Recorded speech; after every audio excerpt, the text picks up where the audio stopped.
Skyline Radio Podcast. I'm here with Robert Allen today. Robert, won't you introduce yourself? You've got too many credentials for me to list. Jack of all trades. Let's start Robert Allen, Jack of all trades. Now, I've done radio, I've done television, I've done just about every sport at Oklahoma State at one time or another. Did women's basketball for a while.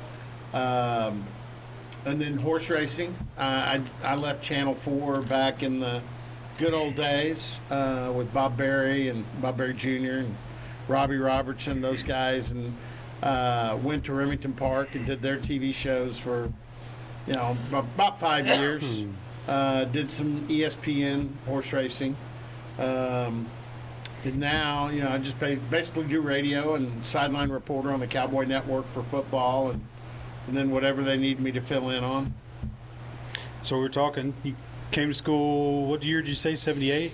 78. Stillwater for college? Yeah, from Dallas. And I came here because, I probably should have gone someplace like Sul Ross or Texas Lutheran or somebody like that, because my football skills, I might have played a little bit for somebody like that. But I wanted to come here. My parents had gone to school here.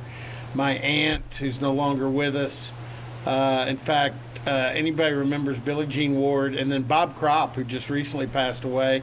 We had his funeral last week, and he was a legend in animal science on the Oklahoma State campus. And they were both influential in guiding a football player at Oklahoma State that ended up being a Super Bowl winner for the Dallas Cowboys and was my idol when I was a kid, Walt Garrison. Yeah. So, salute to all those people with animal science. But because of my aunt, I would come up here in the summers, and I fell in love with Oklahoma State and Stillwater, and so I came here to school and don't regret it. Met my wife here and really got to the point where I was here.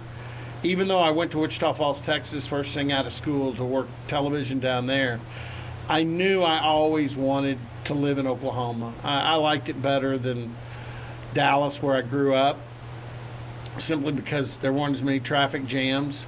I've been to Texas. Yeah, and I just Sorry, Texas listeners. No, I know we have a few. No, I still love Texas. I still love going home. My daughter lives in Houston, but I just love Oklahoma better. I love Oklahoma. Yeah. I grew up about an hour north of Paris, Texas, and my dad has worked all over Texas, so I've been to quite a few places down there, and I like it. There's nothing wrong with it. I like it a lot. I like East Texas. If I had to live in Texas, I might live in East Texas, because I like Tyler, Kilgore. That's got a little Cajun. Give me some coming over the ground, over from Louisiana. Give me some South Texas taco trucks, though, for I like East Texas barbecue, and I like the fact that you get a little taste of Cajun. Nothing wrong with that. I do like some Cajun food. You can always, I know a couple of places, just hole-in-the-wall places, you get the best crawfish. Those are the best, this time of year. Yeah. It's crawfish season. You it get is the best the time crawfish. to do it. Yeah. So I love it. Yeah, I was married. This could be a food show. We're going to do some Vernon, food stuff, too. We could do some food stuff. We're definitely going to do some food stuff, too. I'll bring you out some of Bad Brad's new crack ribs here in a little bit. Okay. We're deep frying ribs and putting a white sauce that we made up on them. Wow. It's really good. Like an Alabama sauce, Yeah. or a little different? A little different, our version of it. Okay. We're going to tweak it a little. See, I you know me. I threw it out there. You yeah. like, wow, Alabama. He knows his. Yeah, I got my stuff down. I had no doubt. No, I like Louisiana too. There's just too many people for me to live down there. It's crowded. I could live in New Orleans, but if I stayed there too long, I'd die in New Orleans. Yeah. If you know what I mean. I hear you. My wife's like, we can't take you very long to New Orleans. No. It's I even like going on the voodoo tours. Oh, and yeah, the cemetery tours late at night. I'm into all that crazy stuff. Yeah, I'm down. Yeah. We did a trip one time to Fort Lauderdale. Oh, it's been 10, 12 years ago, and everybody's wanting to go to these fancy places, and I'm down there on the beach hitting up shacks. Walked into one of the places that claimed that invented the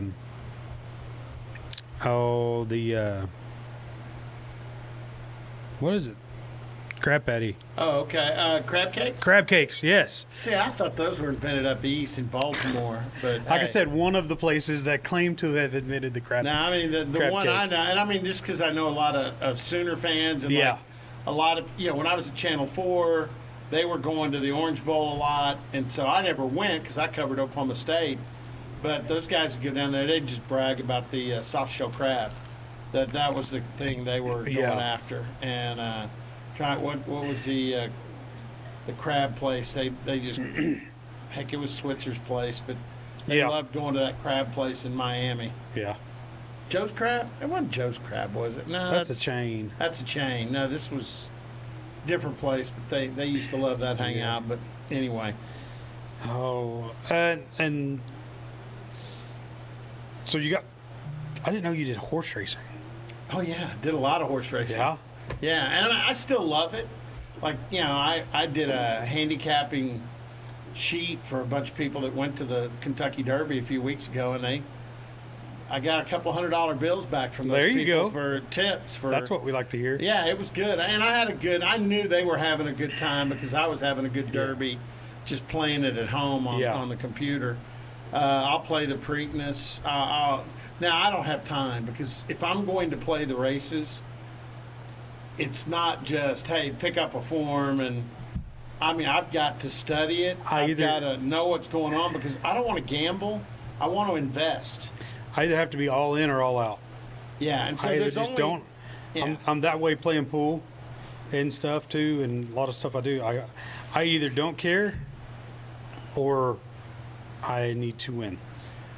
I will play the races now from mid-April till right around the 4th of July. Yeah.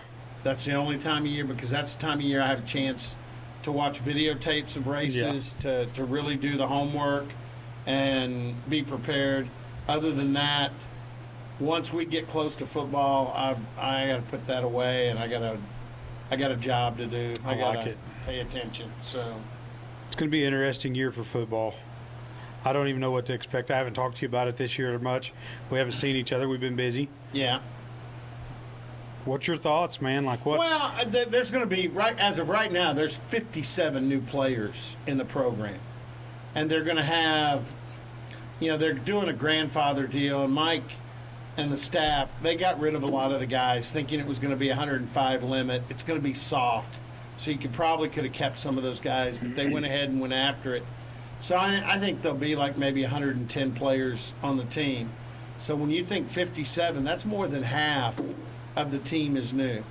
Now, a lot of people say, well, golly, if you got that many new players, you can't be very good. It takes time to build a team. Last year, Arizona State was picked dead last in the Big 12. I voted on my ballot. I voted them dead last. They had 45 to 50 new players, and I thought, that's wild. I got no idea what they're going to be. That's what I was going to ask you. How do we compare across a nation for that? Like, well, there's quite a few. I mean, if you've got a good team that played good last year, see, that's what happened last year. Mike Gundy and the coaching staff did not jump in the portal and get a bunch of guys. They just came off a 10-win team. Ollie was back. The offensive line was back intact. You had a bunch of the receivers, a lot of the guys on defense. But at the end of the day, some of those guys, and I'll take Cole Birmingham, bless his heart, offensive guard. Yeah. Started here most of 3-4 seasons, but he'd torn his knee up. He'd torn both shoulders up. Been hurt. There wasn't, and so last year he was a shell of himself. And I do believe that there's a reason college football is when you're in college. Chaos. 4 years, 5 years to play 4. Yeah. Because it's like anything else. You get kind of tired of it. And especially when you weren't getting paid a whole lot. Last year, Mike paid most of the money to those kids. Yeah. And they just didn't deliver. So this year, with all those guys gone, Mike Gundy made a concerted effort to go in the portal and try and find better players. Yeah. Okay? We're going to find out this fall if he and the staff truly found better players. Now, you just said you have no idea. Well, guess what? Everybody is in the same boat with you. I like it. I'm there every day. I watch every practice. Yeah.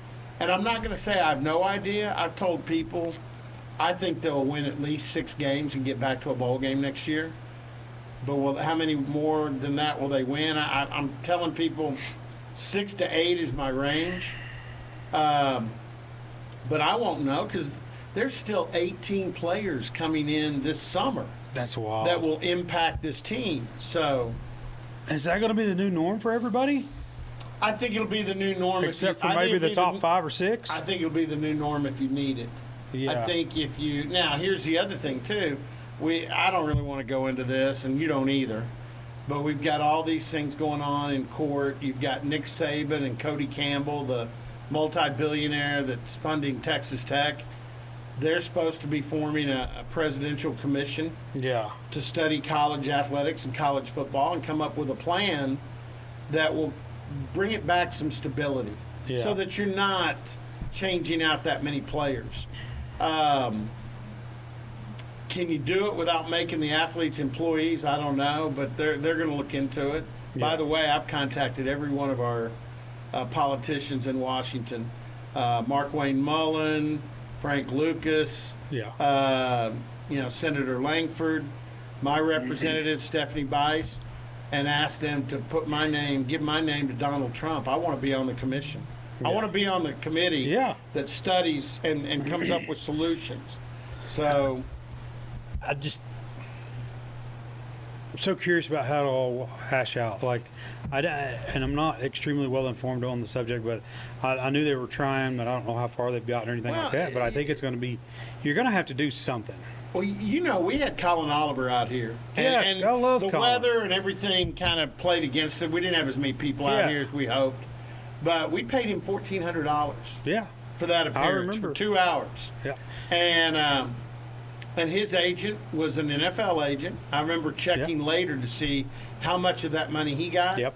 He got every cent. We had that conversation. Yeah, I remember that. We had every cent, and he was representing Colin with the idea that I'll be his agent when he goes to the NFL. Well, he's with the Green Bay Packers now, so exactly, it was a good play. But if anybody out there says, "Wow, we got to quit paying the players," no, you can't do that. That's done now. Well, it's not just done. College football in particular is making so much money. It's not just funding the rest of the athletic department. No. It's making coaches rich. It's making, in some cases, athletic departments a lot of money. You got to pay those kids. It's their bodies on the line. Yes. And they're putting a lot of work in. Now, do you have to pay them as much as some of them are getting paid? I'm not sure. I'm not sure that's healthy. But you got to come up with a system. And the other part of it, for stability purposes, is I don't know whether you make them employees or how you do it, but instead of a 1-year deal, I'll give you an instance. Okay, you bring a kid in and you pay him $1 million. Yep. And that's happening in a lot of places, not necessarily here. The most I've heard of a player making at OSU was Ollie last year, made $900. Yeah. That's a lot. But okay, say a freshman, you pay him a lot of money, hoping he'll be in your program for 4 or 5 years. He takes the $1 million, and the next year he goes in the portal and goes somewhere else. Yeah. And he takes your $1 million with him. Yeah. That's bad business. You can't. It's business ignorant. Needs to be protected just like the players. It needs to be business and not just, hey, we have to have this. Not do a just graduated. No rules. Okay, guys, we're going to give you $500 this year, $700 next year, $900 the next year. And that's what would make sense to me. Well, and one thing that Gundy's doing, and he tells the parents this, he goes, we're gonna pay your son, but we're also going to teach him how to invest that money. We're not going to let him go down and buy junk. Yeah, you don't want to know what I'd have done with $900,000 at 18 years old. Yeah. Or 25. You drink it away, or we'd have done something. You'd have some good clothes, or you'd bought a great pickup you love. I'd have had a hell of a story. Yeah, but I'm just saying, he's telling the parents, and it's working because the parents like the idea that, hey, your son's gonna invest, and so that when he gets out of here, if he's not an NFL player, he's at least going to have a really damn good nest egg. Yeah, he's got a good start. Yeah, to have a good start in life. Yeah. And so, I mean, we'll see, but there need to be some rules. Yeah. And right now, every time college athletics puts a rule out, somebody challenges it in court and kicks their butt. The only way you stop that is get some antitrust exemption. So they've got to get some protection, just like the NFL and the pro leagues, Just like everybody. so that they can protect their teams and still pay money out and help these kids because they deserve it. So I mean, we're getting way off. Oh, we can talk man, about we can talk this about the whole anything. time. Yeah. So I don't anyway, care. Yeah, I'm excited about it because there are 10 days in Stillwater that you have to be prepared for that are unlike the rest of the year. And Boys from Oklahoma was one. was 4 of those now. 4. So they moved it down. It's 12 or 13 days, pretty easy. But like we've got to be prepared for graduation, both the graduations and all the football games, because it's a different economic animal when that stuff comes to town. It affects us so bad. Like we were probably off $60,000 last season. Okay. From the way the season went. So, like, that's why we get curious about it. Not only do we like football, but it's a business thing. Because, yes, the universities are making money off of it, but so is every restaurant, gas station, People Walmart. don't like to drink or eat as much after a loss. Well, they go home straight. I sat out here and watched it. Nobody stopped. You're like, yikes! That was a 2:30 game, and it's 7:00, and nobody's eating. No, they're gone. They're gonna go warm up some hot dogs and drown their sorrows. You know. So that's what makes me really curious about it. And you're right about that. There's a couple of things on that. One, I don't think that's lost on the people who are involved. No, in fact, I know it's not. No, they realize. And a lot of those guys when come they in here. win football games, people buy more Bad Brad's barbecue. You're darn right. People drink more whiskey shots. They spend more money on catering, everything. They go over to Chris's University Spirit or the End Zone or wherever. They buy more T-shirts and hats. Yeah. I mean, hey, they know that. Oh yeah, that's what makes everybody just so curious about it. Not only, even if you're not a fan in Stillwater, you have to be a fan. Yeah. If you own a business in Stillwater, you have to be a fan of OSU because your business does revolve around them, a good portion of it. Now, I feel things will be better this year. I think it'll be, and I love the fact the season football tickets, I worried that, because that fuels the entire athletic department. Yes. If you don't sell out that stadium, you're in a bind. The soccer team's in a bind. The tennis team's in a bind. Softball isn't going to get to go to Florida as much as they'd like to go. I mean, so there's a lot pending on that, a lot riding on that. But I'll tell you nothing. Let's go back to the Boys from Oklahoma. Let's do it. I went. It was awesome. I saw what it was like. I tell you what I was most excited about. I worried, and because my son had kind of scared me a little bit. He said, "Dad, the people here don't realize what this is going to be. I mean, this is like Woodstock for red dirt music, and it's nuts." Oh yeah. And it was. There were a lot of people here, but I was proud, and I was worried that people would come tear our town up. Yeah. They didn't. It was an older crowd than I thought. These weren't a lot of, young people coming. There were people coming from all over the place, but most of them were older. Yep. And they respected what was going on, and they came just to have a good time. Exactly. I stood out and watched some of the acts outside the stadium. I know there were venues going on all over the place. Down on Elm Street, they had a venue going. They had, the folks out there were, on the Strip. They did everything. Tumbleweed. There's stuff. Tumbleweed was what I was trying to think of. Everybody was just having fun. Well, and everybody was being pretty well behaved. So that was good. If you haven't seen our podcast about with Mayor Will Joyce, go watch that. we talk about that a little bit, and I want to say, maybe it was the sheriff or the police chief. I don't remember who said it. You might be able to find it in that podcast. He said the difference was everybody was on the same team. There wasn't two rival teams coming in. That's true. And filling up a football stadium and everybody mad at everybody was on the same team and rooting for Cross Canadian and Turnpike and Stoney and Jason and Mike McClure Band and Great Divide, and it was amazing. I mean, go look at the arrest records. You can find it and Not compare many. it. Yeah. No, and like That was mainly public intox. drunkenness, public intox. So now here's my idea now, and I'm sure somebody's already thought of this because there's a lot of people out there smarter than I am. I think you have to plan on the concerts every spring. Now let's remember too, if that concert is the week before or the week after, we're up We're in a bind. because the weather was terrible. But you can't go back to Orange Peel days because nobody wants to be in Boone Pickens at the 1st of August. No, it's hotter. No, thank you. I mean, it's hard enough with football games. Yeah, it's 130 on the field half the time But- for the first 3 or 4 games. But I do think you need to plan for spring concerts. Cody and them want to do it, man. Here's what I would do, because I think there's an avenue.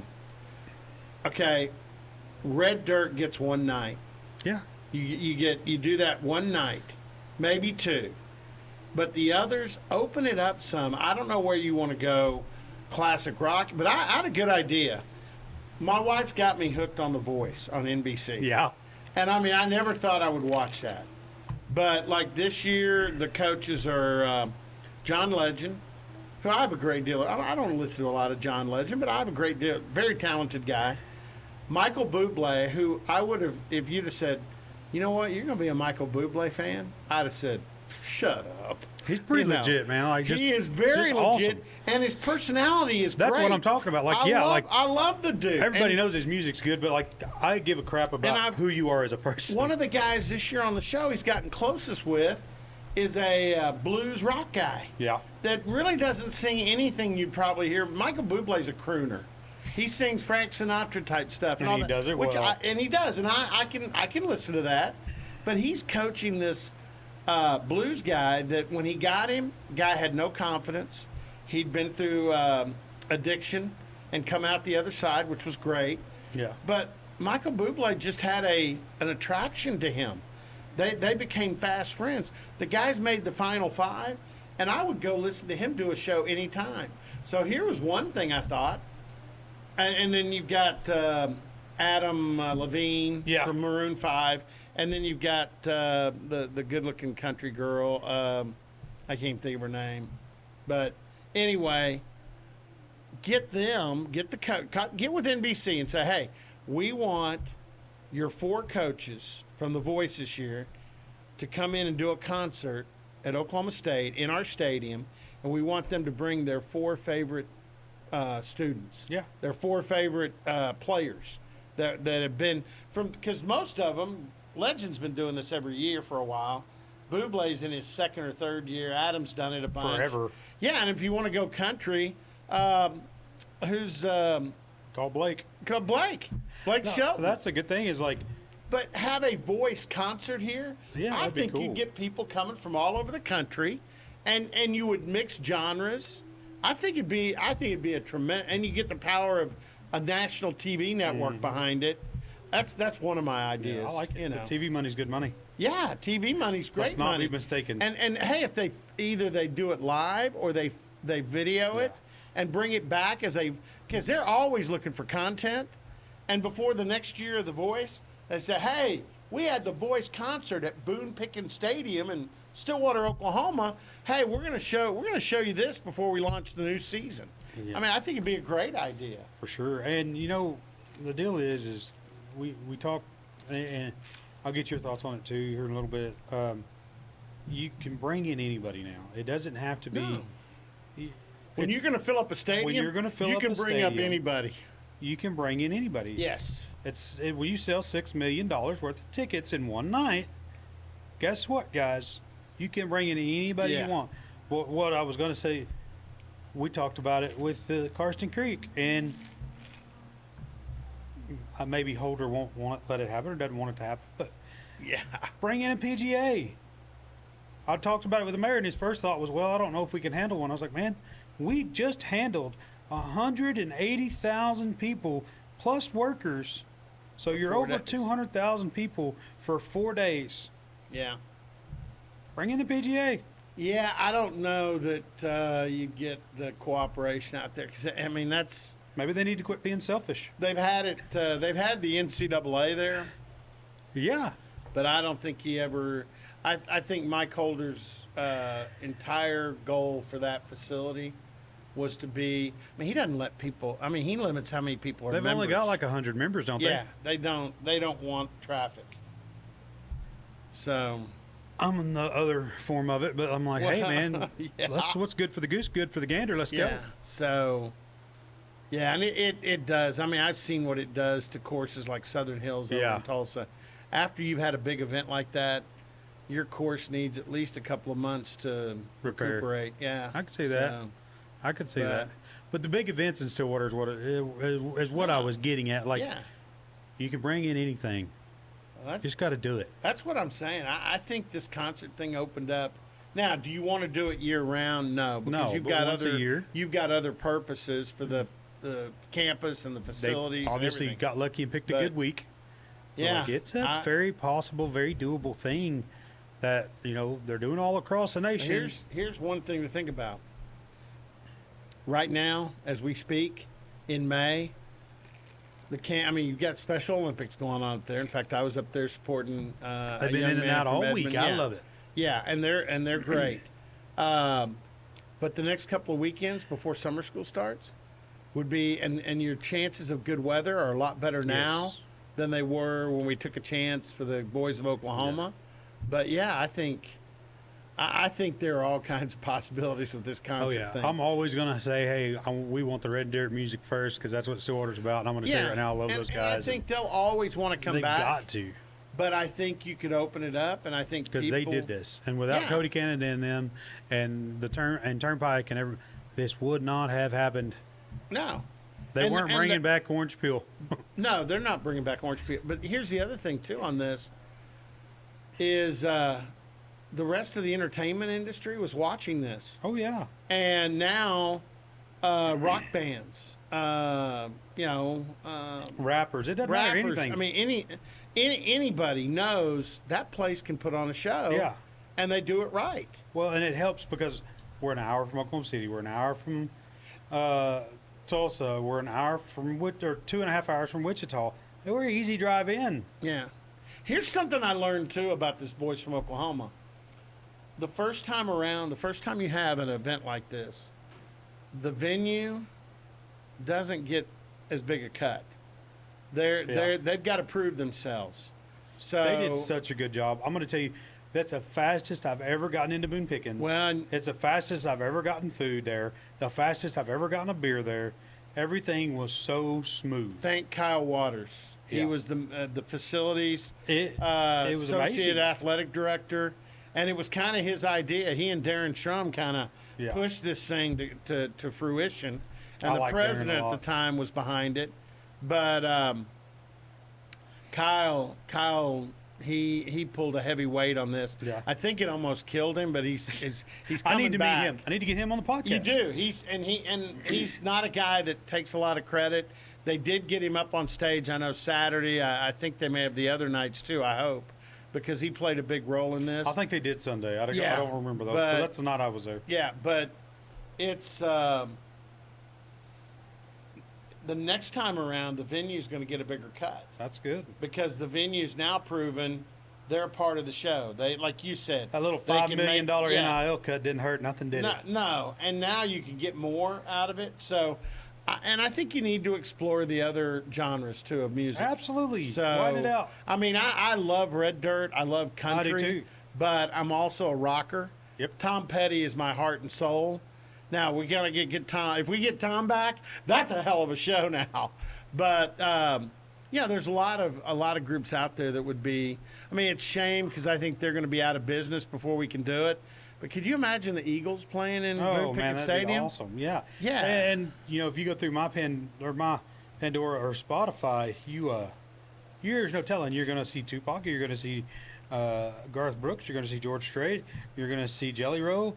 You're also going to see Texas Hippie Coalition. Sure. And then you're going to see AC/DC and White Snake. And there's no telling what I'm listening to, boys and girls. Plus a plethora of just folk music and young up-and-comers that I hear about through here. And some of them I try to hire, and some of them I can't afford anymore. And that's why I love my voice idea, because if you were to get John Legend and Michael Bublé, Adam Levine, and maybe he brings Maroon 5 with him, and then you get Kelsey Ballerini, or I would get, because he did it longer as a coach, I'd get Blake Shelton in here, and then have them all bring one, or I could expand it, one or two of their favorite, proteges on the show, because they're all talented. Yeah. If you watch it, I mean, you would have a concert that would appease everybody. Oh, yeah.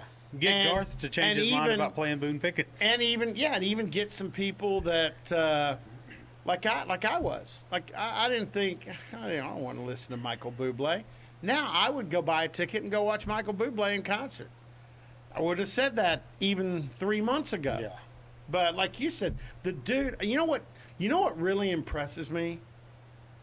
Genuine.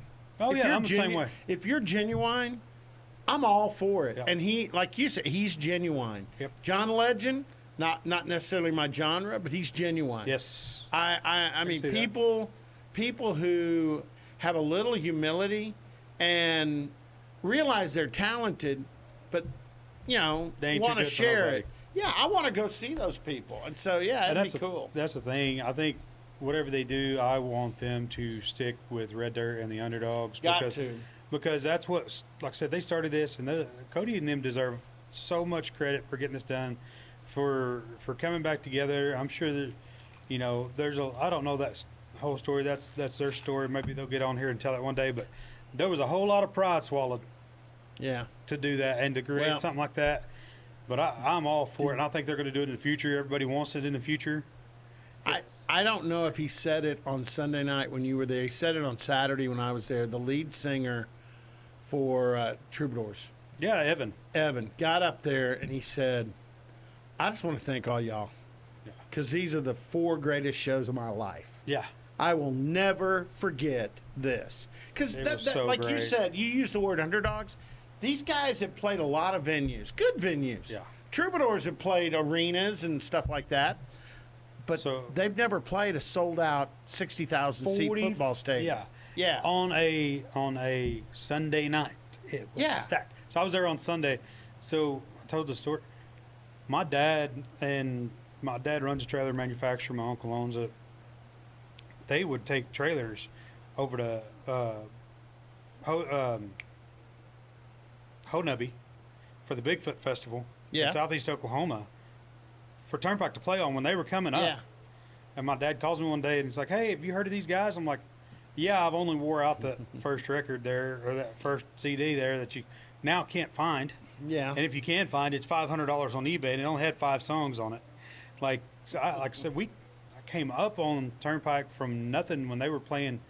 I watched them play Joe's. I watched them play 5:30 at the Weed. You had to be there at 5 to see Turnpike because they were the first band on. Yeah. And to see those guys doing that and Cody and them doing that, it's just, I love it all. Do you, know that Turnpike and Cross Canadian are playing Waco. Waco. Sold that out, too. I think it's just those two, though. I don't think it's... they've got a different lineup down there. They have a different lineup. Yeah, different lineup for support down there. I can't remember who it is. It's just a one-nighter. Yeah, but they sold it out. They did. I like it. So. I want them to go on tour. I do.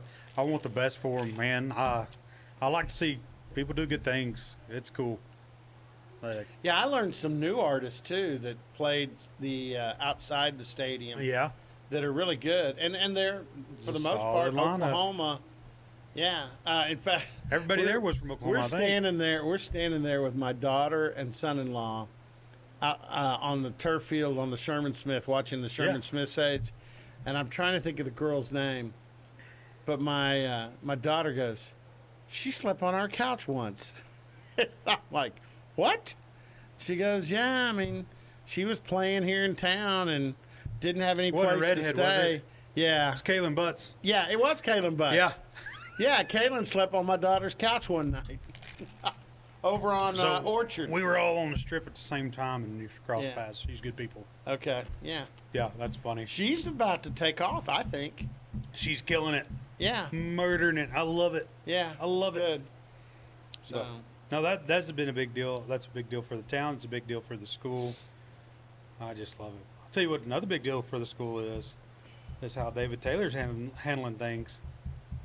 Got 2 more commitments in the 26 class today that are like it. twins from, I guess they're from Kentucky, Union County, Kentucky. Yeah. Which I wasn't aware Kentucky had a big-time high school wrestling, but obviously with those 2 it does. And then the kid that is, I can't believe he's number 2, the number 1 guy in that class is his teammate, Bo Bartlett, that's going to Iowa, that got $1 million or more, a lot more. But, no, Jax Forrest, he went to the U.S. Open in Vegas. Yeah. Beating in the senior division, beating grown men that have already been through college, that are trying to make their way into the Olympic Games. Some of them already have wrestled in the Olympics, and he won. He won his weight class. Yeah. Then he goes to the Pan American Games down in Monterrey, Mexico, and he wins gold at that. I mean, I think Jax Forrest is going to come to Oklahoma State, and see, he's got a senior year in high school. He's 17, and he's wrestling grown. We can say it on a podcast. Grown-ass men. Yeah, well, I don't care. You can say whatever you want. He is kicking their asses. That's what, there were some people that complained when they first hired David. And, you know, a lot of people thought Coleman should have got the job. And well, I'm a good friend of Coleman. I love Coleman. I do, too. Every time I've met him, and just in passing, but the way he's handled things and what he's doing south of town looks like it's going to be amazing. But I don't blame OSU for coming in, but for doing what they did, because they hired an assassin. Well, they hired a bunch of killers. Yeah, and they hired a guy too, a guy who, Chad Richardson, who wasn't even attached to Oklahoma State, the master of Paycom.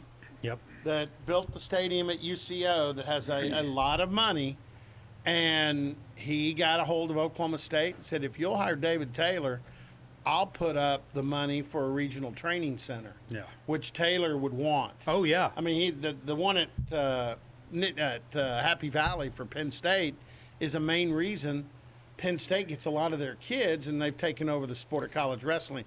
So, to get Chad Richardson's money, they had to hire David Taylor, and they made the smart move. I mean, literally, my theory on it is they hired a killer or an assassin that brought in a bunch of killers, and they're all hungry. Every one of them are starving to prove themselves, and I love it. Now, the thing is, Oklahoma State's athletic department is not as rich as Penn State's. No. Okay? I think if there's going to be a problem, if there is a problem, that'll be it. It's that Oklahoma State doesn't have the same amount of money they can budget toward wrestling that Penn State does. Yeah, we don't want to become a farm program for Penn State. No, and in the Big Ten, those Big Ten schools, they get more money from the conference because their TV rights sold for more money. They're in a more populous area. So at the end of the day, that's the only thing I can see here that can be a disconnect at some point. David Taylor's got to understand, unfortunately, the Oklahoma State mantra, which is we got to do more with less. Yes. So. Which another other thing is, there's a lot of wrestling local here. Like, Cowboy Wrestling Club has got over 300 members or whatever. Oh, my boys are coming up. They're right out here behind you. Yeah, they're right here. My boys are coming up, and they're 5 and 7, and they're ate up with it. Oh. And I talked to the superintendent at Ripley today, and I was like, "Hey, man, we got to do something. Get a program at Ripley, son. Like, they're going to be in the Cowboy Wrestling, but hey, Ripley's going to have a program. If we got to start a booster club and start from scratch, I'll find somebody, but we got to do something." Is Garrett Schubert the new basketball coach? Is he at Ripley, or where is he? I don't know. He got one of the jobs. But, Ari, I think he's at Ripley. My kids are all young, so I don't know any of the high school stuff. But that's the thing. Ripley's always been a basketball program and done well. But you know what? The guys who don't play basketball can wrestle, and then they come out. I got a grandson that wrestles and plays baseball. That's right. He does fine with both. I'm going to tell you right now, my boys love it. And my daughter, she'll be 4 in August. She was so mad, Robert, that she didn't get to wrestle with the boys this year. I mean, I had to hear it every time we went. I'll tell you a funny story. My grandson, Cash, has gotten into it really good. Yeah. And he's had good coaching. He's Cowboy Wrestling Club. And he last year he wrestled in a couple of tournaments his first year. And he won his first one, which was good. So he had a good taste in his mouth. This year he went to state. And there was one kid there that was just like 2 days shy of the age of the limit. date. And he had wrestled 12 and under all year. Mm-hmm. And then came down for 10 and under for state tournament. Well, no one was going to beat him, and nobody did. Yeah. Cash went against him and, got beat pretty good, but it was okay. He understood. He sized the guy up and said, I don't know what I can do with that boy. I said, well. And, but he finished second in state. In his second year of wrestling, he finished second in his age That's group. really great. And he loved it. But here's the funny thing. Like a week or two after he was done, season was over, and he goes, Pops? And I said, yeah, Cash. He goes, one thing I'm pretty glad about. And I said, you should have a lot of things you're glad about. And he goes, well, in wrestling, one thing I'm glad about, I didn't have to wrestle a girl. And I'm like, okay. I'm going to tell you, man, I got a buddy that's got a couple daughters that are salty. Oh, well, hey. Salty. Hey, Vernon, I went to those tournaments. Yeah, the girls are ruthless. Oh, yeah. They are ruthless. I'm going to tell you right now, and that's how my daughter is, and she's 3.5. Here's the problem. A lot of those boys have been taught, that have sisters at home and stuff, they've been taught, hey, you be nice to your sister. Don't you hit your sister. Don't you get rough with your sister. Yeah, that's right. And now Cash has a little brother. That's it. A little different ordeal. But he's don't hesitate. Well, his teachers at school say he's the guy that when somebody picks on a girl or somebody picks on a boy that gets picked on, Cash is the one that comes over and says, hey, don't do that. Pick on them, you got to pick on me. And which I love that. That's a good. He's got that protection gene, which means in football he'll be an offensive lineman. Yes. Because he's got that gene. But I thought it was so funny. Pops, I didn't have to wrestle a girl. Well, and I'm a little mean, and I'm tough on my boys, and I show everybody wrestle. I mean, my 3.5-year-old wrestles with my 7-year-old. Oh. But I'll show her little tricks them boys don't know. I'm like, hey, next time he does that, just do this. Watch this. And I won't show him. He's got to learn it on his own. Yeah. Well, it's funny. My 3-year-old grandson, I think because he's more ornery than Cash. Yeah. But 3 years old, what did he want for Christmas? Wrestling shoes and a singlet. And he's not even doing it yet. He just wanted to have and I mean, no one gets more excited when Wyatt Hendrickson pins somebody than little Hank. Hank goes nuts. I love it. So, yeah, this town is David Taylor, beyond just winning wrestling matches, beyond bringing Cowboy Wrestling Club up, he's got this town it's back as a wrestling town. That's right. He's creating that culture again. Gundy likes to talk about culture a lot, and he's right to do it. And I'm going to tell you, David's done it. Well, I like it. This I know just from talking to Mike Gundy. Mike wrestled when he was in high school. Yeah. His dad wouldn't let Mike or Cale play basketball. Now, initially, I think Cale got out of it, and he got to play little hoops. Mike never did. He played football, he wrestled, and he played baseball. And Ray Gundy, Mike's dad, would drive Mike and a buddy of theirs from from Del City named John Smith. Yeah. In the summer, he'd drive them around to freestyle wrestling tournaments. Yeah. And Ray said the funniest thing, it's a great story when Ray Gundy tells it. I can't tell it quite as good. He goes, we'd roll into Kansas, and drive up to the gymnasium and go in to register for the tournament. And when people found out John Smith was in the car and he was signing up, they watched dropped. the gym empty. people would just leave. That's funny. They'd just leave. Their kid didn't want any part of John Smith, and the parents didn't want their kid to have any part of John Smith. I love it. He's just enjoying retirement. So He still. he is. I love it. He comes in doing here. a lot of fishing, doing a lot of hunting. A lot of trips, hanging out with his wife. Had joked I hadn't seen him out right after he retired and all that. I hadn't seen him in about a month. Right after he retired, he left town. Yeah, and he came back in. I said, "Good seeing you, buddy. You've been traveling, bunch of honeydews, huh?" The lady said, "Hey, we're going." And you said, "Yes, ma'am." He's just like, "Yeah." Yeah, she's awesome too. I like her. Oh yeah. But yeah, I love John and them. Great customers, great people. Yeah. I'm really happy to see it when it's going so great. I'm ready for Coleman to get his stuff going because my boys will be doing that too. Like, Yeah.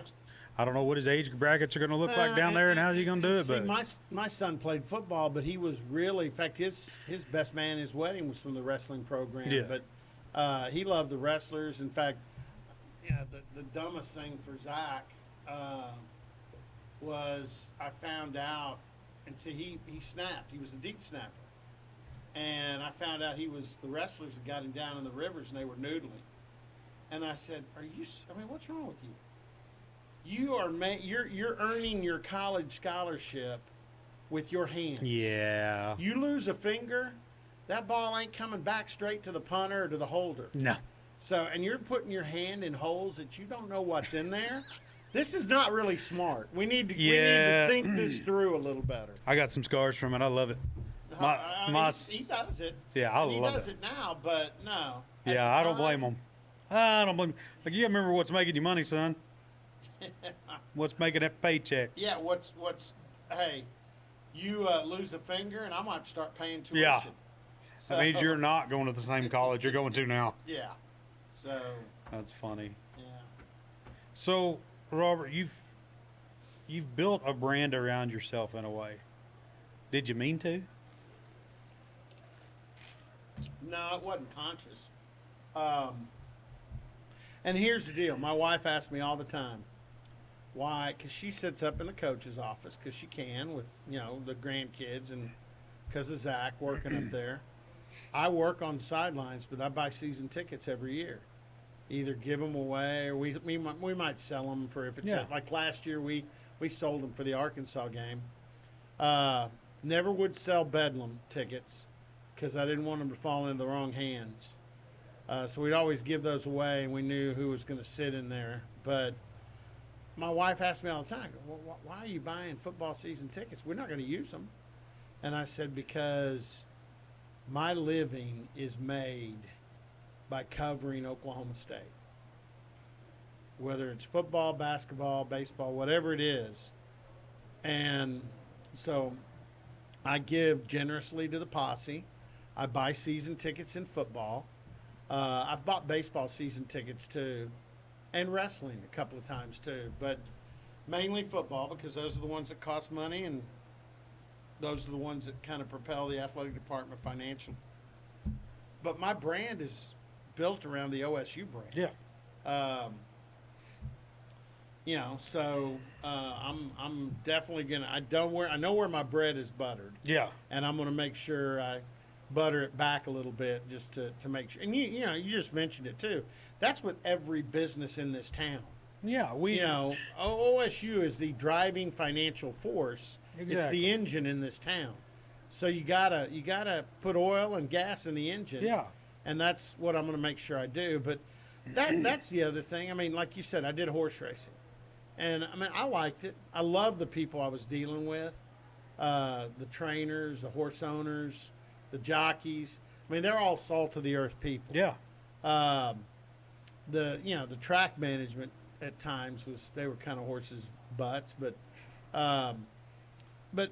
that's been the great thing. And when I was in television, I mean, it's sad because I was people who are old enough to remember the glory days of Channel 4.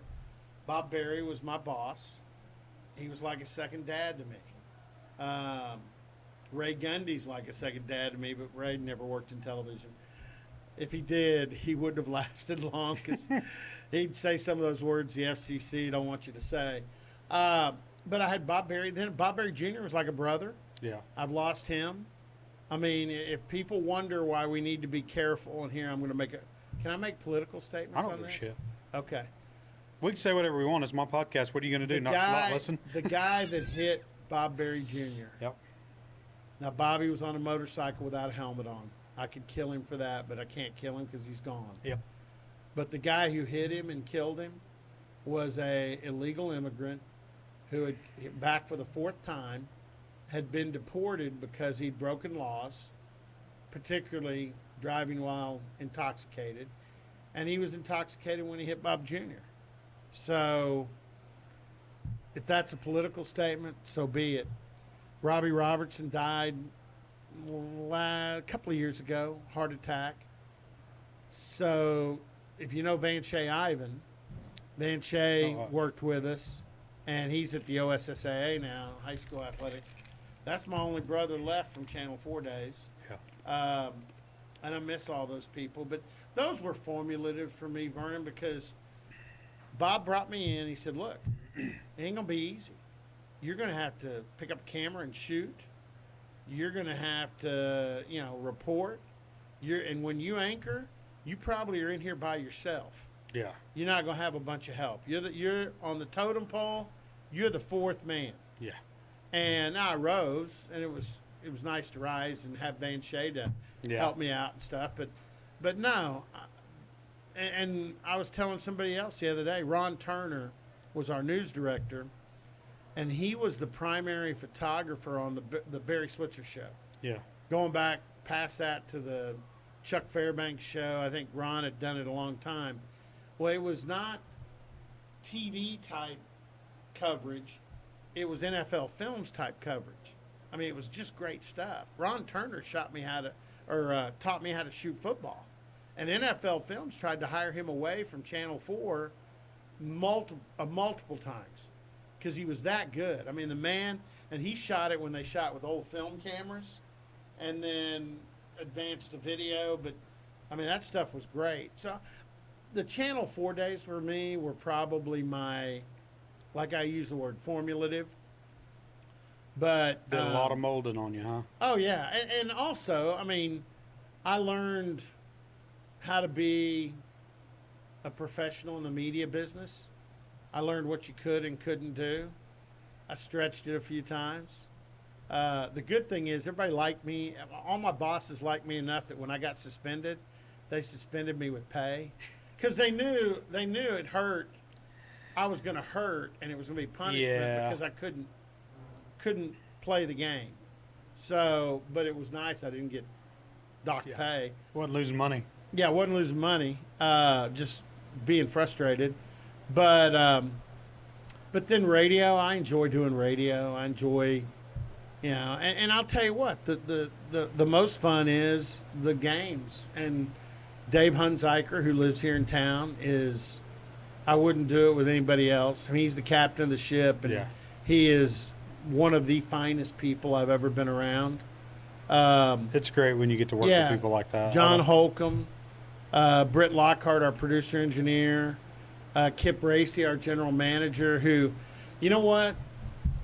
The best general managers or the best bosses are the ones who realize, damn, I've got good people. I'm not going to mess with them. I'm going to let them go. No, just back up. I'm just going to back them up and let them do what they do and make me look good. And Kip Racy's smart enough to know that he's got a really good broadcast team. Yeah. And he just backs us up. Turn it loose, let it eat. Yeah, and so, I've known Mike since the Channel 4 days and when Mike was playing at Midwest City High School. Yeah. I've known him since then.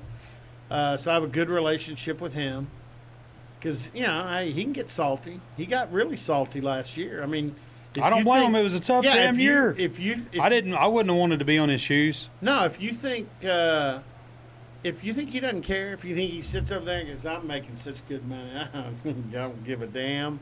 No. No. He. I bet it eats at him. He doesn't sleep. Yeah, he doesn't. And I get worried about him sometimes when, last year. I don't blame you. Like, that's a tough job. I mean. The good thing was from about November 1 on, he was already planning what he was going to do to fix it. Yeah. That's how he stayed sane instead of just, God dang, how are we just losing the.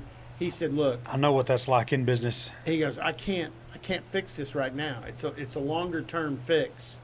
So I got to ride this out. But he wrote it out, making the plans for how he was going to fix it. Yeah. And now we get, the fun thing for me, I get to find how well the fix takes. Exactly.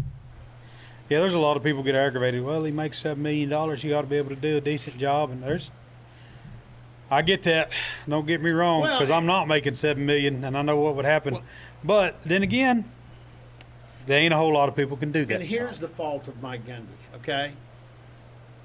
If you want to say, this was his fault, and he'll agree with you, but everybody that works in that building, the West End zone of Boone Pickens Stadium, they're his people. Yeah. He's responsible for them.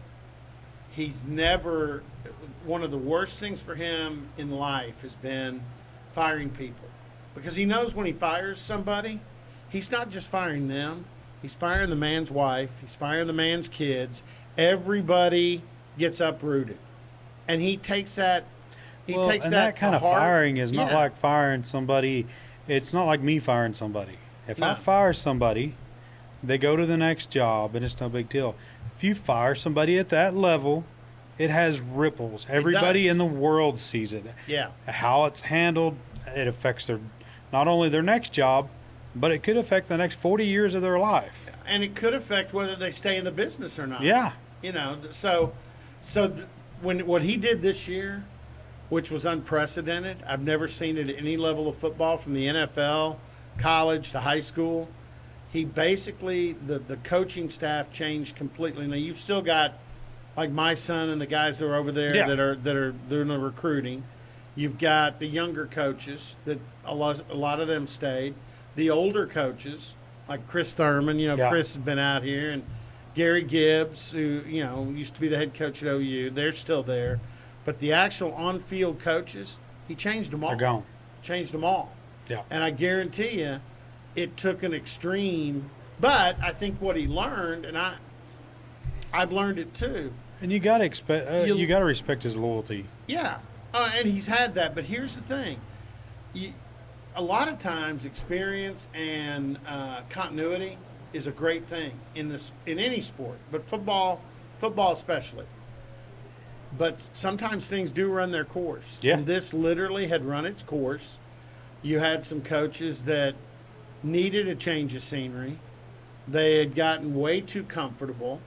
And this is a business that you can't be comfortable. No. You've got to always stay on edge. Especially not now. You got to stay on edge. Well, it's like us. It's the same way. In a way, we have to, as a barbecue, on the barbecue business side of things, like, I've got to keep going and keep doing something new. Like, we just put those crack ribs on the menu, and they're completely different. And they're a sauce that nobody around here is serving. And, we're trying new things every week. And you got to do it, whether you like it or not. No, I mean, and so you're right. He had to change. Yeah. He brought in a defensive coordinator that has not only college but NFL experience. Vernon, usually I can go to practice, and after the 3 or 4 days they do install, I know the defense. I mean, I'm old enough. I've seen enough football that, okay. It's recognizable. Yeah, this is a 4-man front. Running a nickel package on the back end on passing situations, going to come up with a 6-man front whenever it's short yardage or goal line. Whether it's a 6-1, 6-2, whatever, whether it's a 4-3-5 in the nickel or even a 4-2-6 dime package. I can see the blitzes and all that. This stuff is next level. I've never covered an NFL team. This is complicated stuff. And I've talked to the players, and they say, oh, yeah, I mean, this is taking us longer, but this guy knows how to teach it. And here's the deal. When Mike Gundy hired Todd Grantham, who's the defensive coordinator, when he hired the last defensive coordinator, That guy came in and took the assistant coaches who were here. He brought nobody with him. Yeah. When Jim came in, Jim Knowles. Same thing, right? Same thing. Jim came in and adopted the staff as it was, didn't bring any. Most of the time you let the guy bring in 1 or 2 people that know his stuff and can help him, and also can be the guy that puts an arm around the players. Hey, Jim loves you. Don't worry about it. He just it's a new job for him too. So in this case, Mike let Grantham bring everybody with him. Every one of these guys has coached with him somewhere. Every one of these guys knows his stuff. So now, instead of one guy teaching the other coaches and hoping that they can help him teach the players, you have one guy that's got 5 guys around him that know what they're doing, and instead of having to coach them up, they are all coaching the players. So I think you're going to get a better product faster. Exactly. Faster results. I like it. I'm excited about it. I don't care how bad we were the year before. I'm always excited for football season. I love it. Oh, yeah. I just like it. I like going to the games, and, the games I do get to go to, I don't get to go to a lot. If it's a 7 o'clock game, I've got a chance. In the restaurant business, I've got a chance. If it's anything else, I don't have a chance. I'm going to be working. But God, I would think 11 a.m. I do caterings. Okay. Yeah. We're catering. I'll cater before the game. I'll cater after the game. That we do a lot. It revolves around the catering. And a lot of it is you got to make sure your staff's here on time. Yeah. Before that 2:30 click hits and you get swamped. But the catering's so big for Bad Brad's barbecue for sure. Yeah. Let's talk whiskey. You got a new bottle you haven't tried. Well, I've got the Woodford Reserve Derby bottle, which I'm excited about that. Yeah, I'm excited about it because I had a good Derby this year, as far as probably my second best ever. Yeah, which is good, and right now I just like looking at it. It's my wife will let me keep 1 or 2 whiskey bottles out. Yeah. For decor, and the rest have to be behind the bar. My wife loves me a lot, and she got this big China hutch. Yeah. And it's now full of whiskey.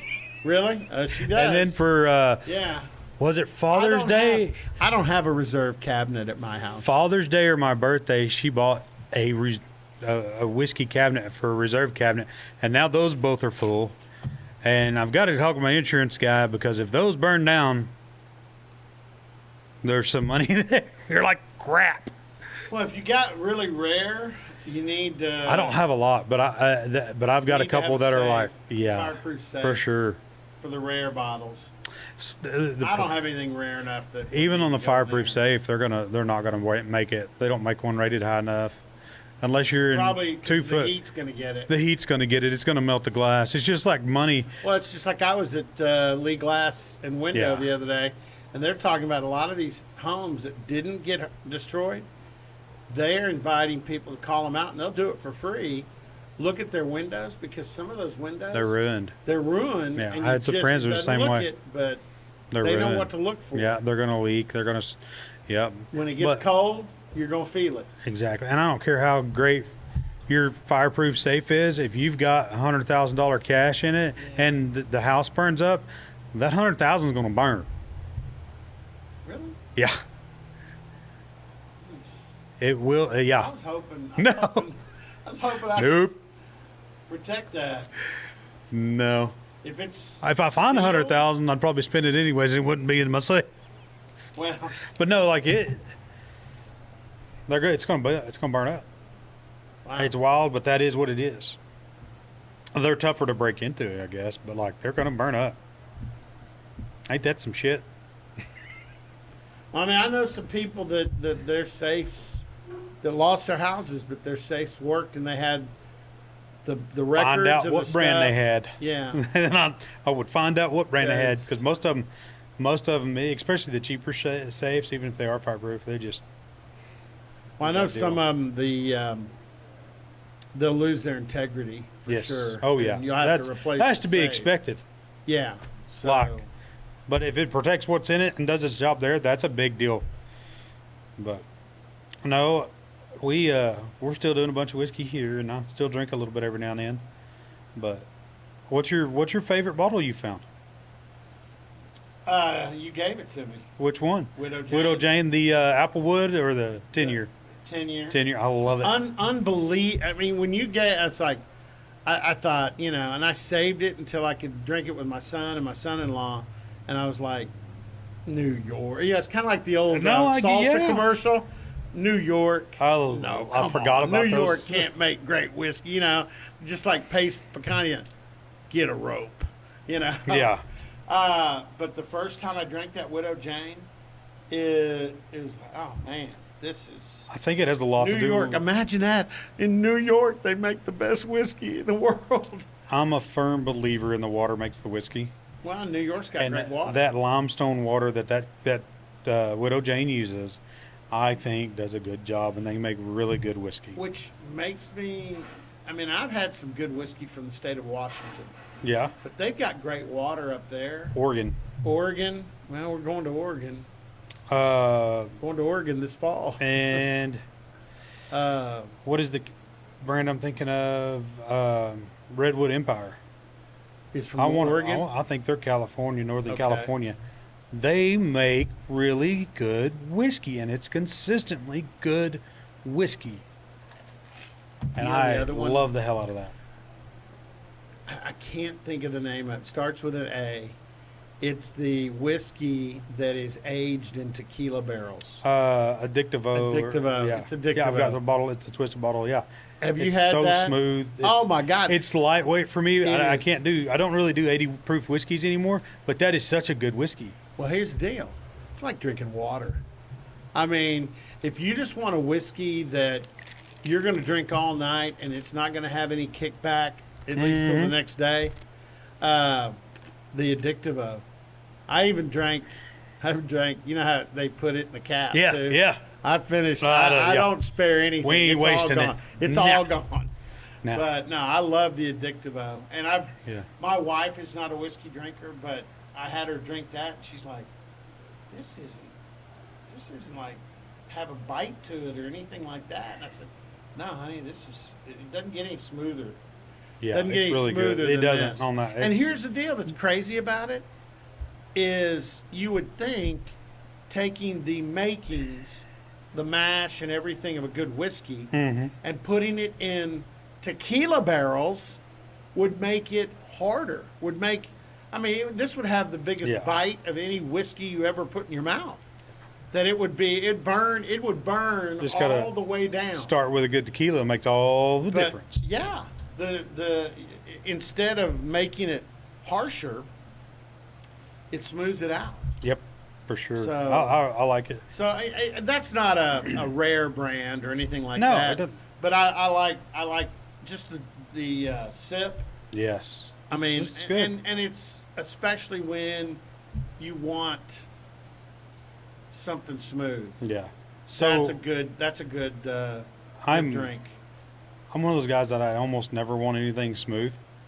I am a high proof. I want it to be 115 to 130. Like the Old Forester we talked about a while ago. They've got the Old Forester single barrels that are around that 128 proof mark. That's some of my favorite drinking whiskey right there. It's deep, it's bold, it's flavorful. It's really good. One thing I don't like, and they're starting to do this a little bit. Well, Crown Royal and Jim Beam to a degree, all the flavored have started doing the flavor stuff. And now I've got some. Is it Jim Beam or Jack Daniels? No, I think it's Jack Daniels. The honey. Yeah, the Jack Honey's good. I've got the Jack Honey because I found a drink in Texas one time called a Red, White, and Blue. Yeah, that's the name of the drink, and it's got regular whiskey and honey whiskey in it. So I bought that just to make that drink, and that doesn't bother me. But for the most part, I don't want my whiskey flavored. I don't want it sweet and syrupy. Now, my exception to the rule, Old Elk makes a whiskey called Whiskey Smith, and they're flavored, but they're not near as sweet and syrupy and I can make some, like, we use the heck out of them because we can make some fun drinks with them. We can take a pineapple whiskey and put it in a margarita, and you've got a nice pineapple margarita, and it's delicious.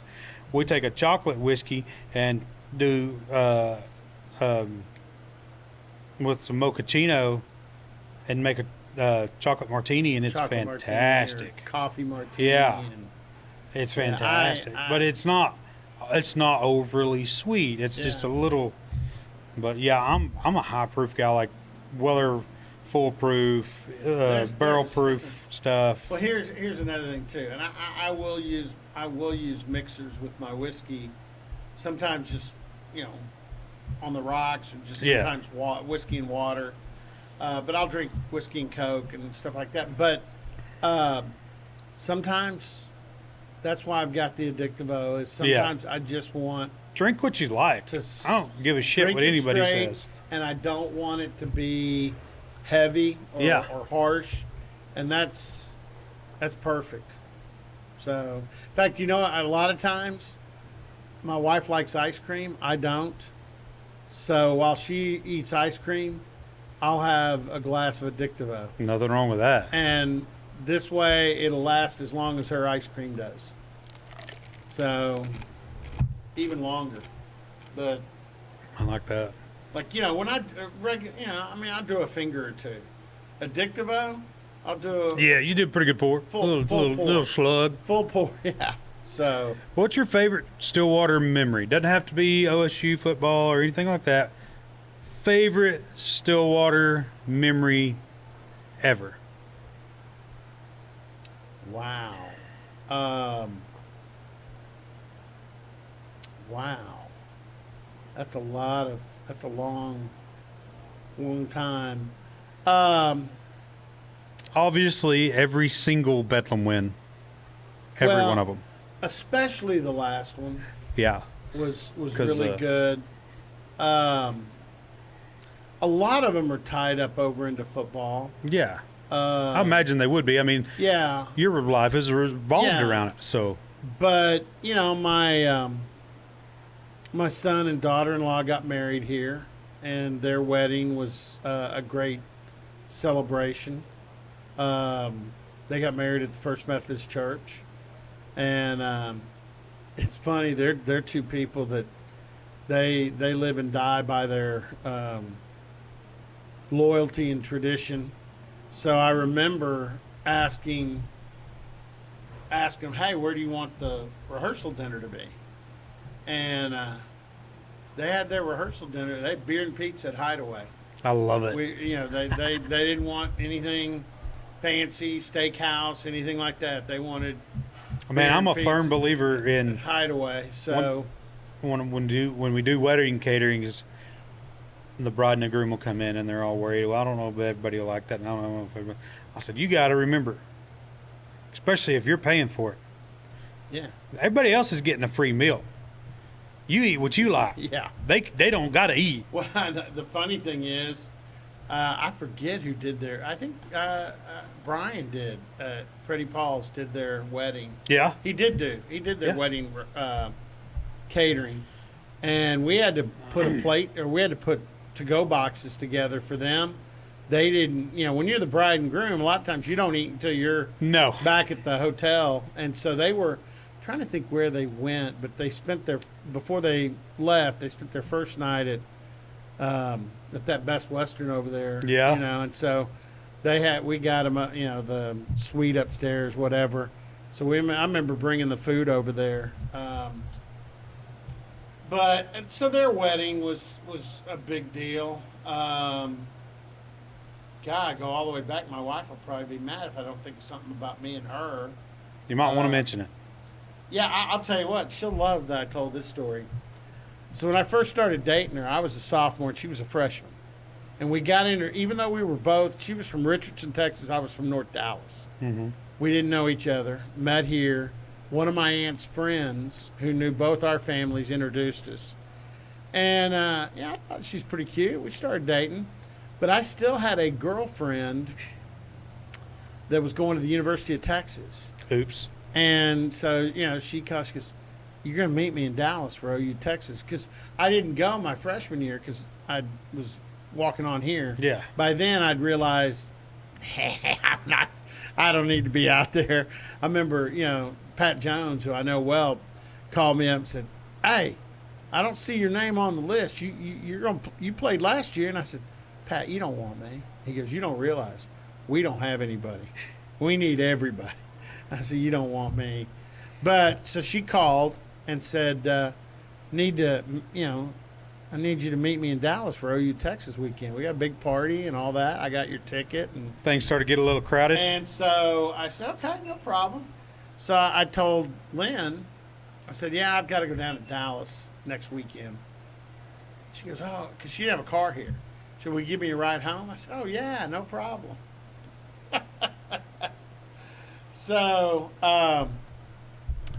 So I gave her a ride home, dropped her off at her house in Richardson, went on downtown Dallas, hooked up with my Texas girlfriend, and we went to the parties and we went to the game. I think Texas won, made me happy because I didn't want to see OU win.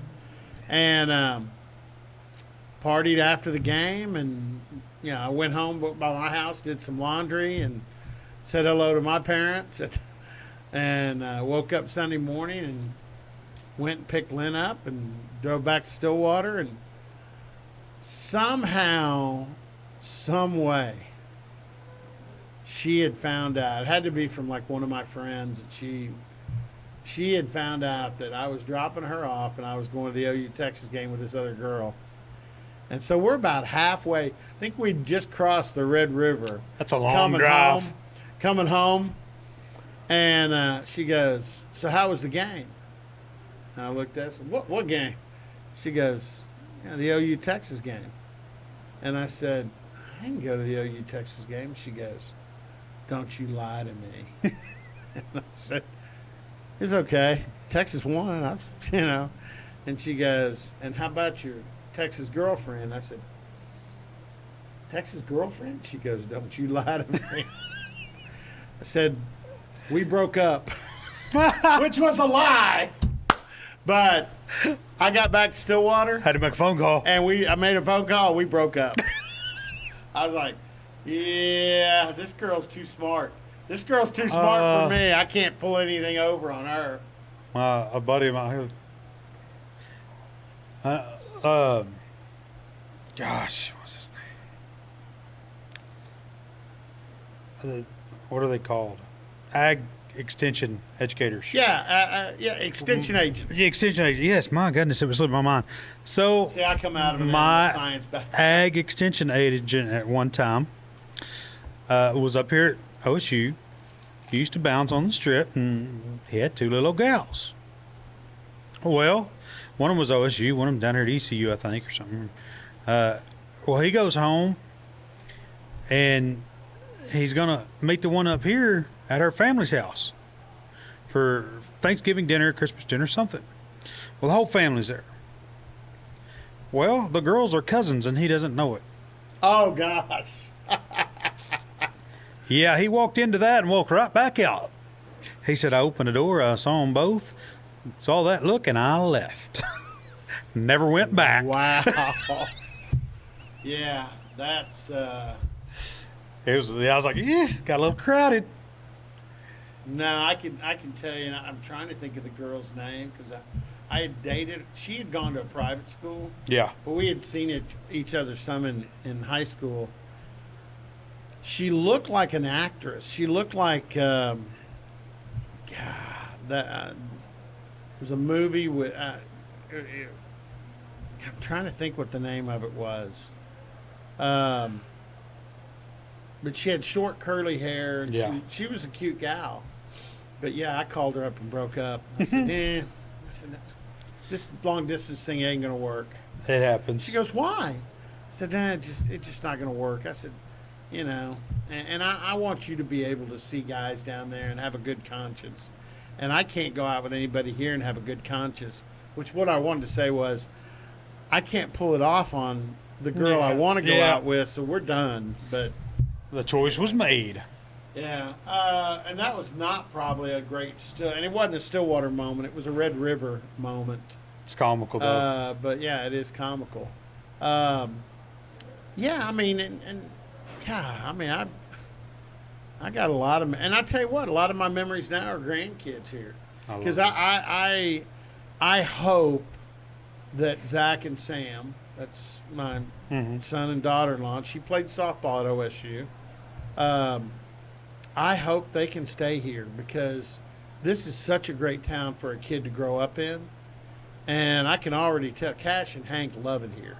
Good. So I hope, and they've loved it everywhere. They've been around camp because Zach's a coach. Cash was at NEO, and he had NEO heroes, and he loved to go bopping around NEO football. And then they were at Tahlequah because Zach coached with a buddy of his at Northeastern. And but Hank knows Stillwater because he's 3, and they've been here for a couple of years. So his first year in Tahlequah, he didn't really remember it much. But this is such a great place for kids. So I hope for them. I got 5 of them, and they love it. This is a great. You can get on your bike if you're old enough and drive around. I mean, it's a little busier than it used to be, but you can still go downtown. You can go over on campus. Botanical gardens, lakes. lakes. It's there's plenty of spaces. Yeah. It's a college town. In fact, it's kind of funny, Vernon. I was a lot of these new guys I told you to come into the football program. One of them is a kid named Zaquan Patterson. He grew up in Miami, Hollywood, Florida. Was a big-time recruit, top 20 player in the country. And he went to Miami as a freshman last year. Played in every game for them. Started the bowl game with Iowa State. And had him on when he got in the portal and transferred here. He's safety, 6 foot, 195, can run like the wind. And I asked him, I said, why? Why are you going to Oklahoma State? And he goes, well, first of all, I hit it off with Coach Gundy and the coaches, and I love him because he likes to fish. He goes, I'm a Miami guy in that I grew up here, but I'm really not a Miami guy. I don't like the nightlife. I wanted to go someplace where I can get my education, play football, and go fishing, hang out with my buddies, and it's not Miami. Yeah. So he's excited. Here's good. A guy, this is a black kid that, grew up in Miami. You would think South Beach would be his home territory. But no, he wants to be someplace like this. So I'm not saying Stillwater is for everybody, but guess what? I've been here 15 years, and I sure like it. Yeah, there's a lot of people. It's for them. And you'd be surprised who some of those people are. Yeah. But I really think it's a great place for kids. I do too. So we're both foodies. What's the favorite restaurant that was in Stillwater that is not here anymore? Ancestor. Yeah, downtown. Steak place, yeah. I mean, they just redecorated that building. Yeah, there's one of my favorite Stillwater moments. Okay. I came up here with a guy named John Bergen. He played at a rival high school in Dallas. He was a quarterback. His dad had gone to school here. His dad was he's one of the legends in the men's clothing business. In fact, I was talking to Robert Campbell the other day, who had a store here in Stillwater, and I said, Charlie Bergen? And he goes, oh, God, Charlie. Man, he was a legend, But John, his son, played quarterback at Hillcrest. We'd played against each other. And so I didn't know he was thinking about going here, and he didn't know I was going here. But we ended up, OSU brought us in together on our recruiting visit. So we knew each other, but we became good friends. We were here on our official visit, and we were both we'll room together. So later on, about this time of year, you would come back and enroll, as a freshman football player. And so John's dad, Charlie, said, well, hey, I want to go back to Stillwater to see some of my friends. I'll drive you boys up there so you can go enroll. So we come up here, and we go and Charlie takes us to Ancestor. Oh, yeah, good stuff. Well, I don't know that John had been there, But my aunt and uncle had taken me to eat at Ancestors. They had those metal salad plates in a deep freeze. You pulled them out. And, oh, yeah. Okay. So we go up to get our salad, pull out our metal plates, and I look at John. I said, "Hey, John, touch the plate to your tongue." And he does it. I mean, he doesn't realize what it's going to do. He puts that cold, deep freeze metal plate, and it locks on that tongue. And I'm like, he starts pulling. Oh, He's God. panicked. He starts pulling the plate off his tongue. I said, "John, relax. It'll thaw. Give it about 40, 45 seconds to a minute, and it'll. I mean, I'm trying to tell him, quit pulling. Oh no, he's having none. He pulls the skin off the top of his tongue. Oh, my God. He is bleeding, and his dad, Charlie, saw the whole thing, and he looks at me. He goes, "Why did you have him do that?" And I said, "Well, I thought it'd be funny, and I thought he'd listen to me and not pull his tongue off." But, oh, yeah, I mean, he couldn't eat anything the rest of the week. I mean, Oh, my God, I bet not. literally, Yeah. It tore about that much of the top of his Oh, tongue my off. God. It took me a while. There was a while there we weren't going to room together Yeah, we anymore. weren't friends for a minute. We weren't friends for a little We might bit. have fist fought over that one. But in time, Yeah. he laughed. And he was the best man at my wedding. So in time, he laughed about it. That's Took a great. while, though. That's a Stillwater moment. That's awesome.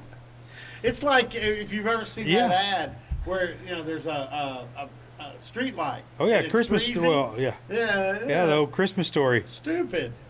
That's funny. Oh, that was funny. What is your favorite underdog sport at Oklahoma State? Doesn't get enough recognition. my kids and my wife like women's tennis. I like Chris Young. I like what he's done with that program. And if you've been over there at the Greenwood Tennis Center for a couple of months, they beat Pepperdine, who is a tennis powerhouse. Last Saturday we were there when they beat Stanford 4-3, and Gracie Epps is the one on court 5 that finishes it off. 3-set battle. Just two kids. Both teams are standing on the next court. The coaches, players, everybody watching, because this is the only match left. It's 3-3. Somebody's going to live or die based on who wins on that court 5. And it just grit. It's just rolling your sleeves up and saying, I'm not going to lose. There's a couple other matches they've had over there. There's been some heartbreakers, too. Last year they were 29-0 playing Tennessee. They beat Tennessee, and they'll be in the championships, which are going to be held here. Yeah. And they have a girl tear an ACL, and they have a girl tear up her shoulder, and they get beat. And they're 29-1, and they don't get to go. So this year, it's actually, they play Michigan, number 3 Michigan in Waco, and I would not bet against the Cowgirls. So I'd say women's tennis is my favorite underdog sport. Sounds like I need to start watching more of it. I tell you what, those girls they're tough kids. I like it. So I know tennis is a country club sport, but those girls aren't country club kids. They come from the tennis mean streets. Good. If there are mean streets in tennis. So You mentioned earlier you'd been suspended with pay a few times. Uh-huh. What's the best suspended with pay story you got? The funniest story is Bob Berry. I forget. It was people that know Dan, weather guy over in Tulsa now. He was with us at Channel 4. Dan, I can't think of Dan's last name. Anyway, he was having his bachelor party. Channel 4 used to have that double-decker bus that they use for promotions. They bought it from somebody over in London. It was a double-decker bus. And we had a guy that knew how to drive it, and so we decided we were going to take Dan on his bachelor party on the double-decker. The thing's got Channel 4 plastered on both sides of it. It was one of the dumbest ideas ever. So Sounded good at the time. yeah, and we're driving this to places you don't really want Yeah. your logo seen at, okay? Former news anchor, Jerry Adams, I think he knew every stripper in Oklahoma City because he knew exactly where we were going. Had a route. He had planned it. So we're going down May Avenue in Oklahoma City on a Friday night after, it's probably like 11:30 at night. And Bob Jr. decides, Bobby, rest in peace, brother. It's a funny story. He swings the emergency door at the back of the bus open on May Avenue, and there's plenty of traffic. And he relieves himself out the back of the emergency door. He's Bob Berry Jr., okay? If you're driving behind the bus and you're seeing this, you know who's peeing out the back of the bus. And I'm sitting there going, you got to be kidding me. So we go on with the rest of the night. And the next day was a football Saturday. I forget whether, I guess I was up in Stillwater covering an OSU game. But I knew my wife had gone out of town for the weekend, and I knew that I had to go to Kansas City early. It was back when Eastern Airlines was around. I had an Eastern flight to Kansas City for Big 12 basketball media days. It was in Kansas City on Sunday. So back then, I never oversleep an alarm now, but back then I could oversleep an alarm. And my backup was my wife. She wasn't there. So I oversleep my alarm, missed my flight. And I'm thinking, how am I going to explain this to Big Bob? That I overslept, didn't get to Kansas City, checked to see if there were any other flights. There were no other flights that would get me there anywhere close. So the guy at Kansas State that worked for the university, for the athletic department, they had the best video outfit back then. And I called him. I said, are you going to bid? Oh, yeah, we're already over here set up. I'm like, great. I said, are you going to talk? Who are you going to talk to? Oh, we're going to talk to all the coaches and players. And I said, I need a dub of all that, all of them. And he goes, oh, okay.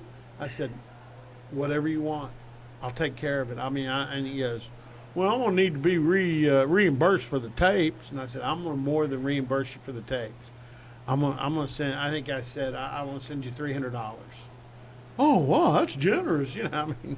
And heck, he wasn't paying for that tape anyway. No. He just used their No. No. So, no. He was just paying the risk of getting fired for stealing the tape. Yeah, for stealing it. Exactly. So no big deal. And the $300 was well worth it. Yes. So I go into the station, and Bob Jr. is anchoring the shows, and he goes, what are you doing? You're supposed to be in Kansas City. I said, Bobby, I overslept. I missed my flight. He goes, what are you going to do? I said, I've already handled it. I've got Norm. His name's Norm. I said, I called Norm at K-State. He's going to send me a dub of every interview they do. And he goes, well, that's pretty smart. He goes, we may come out ahead on this.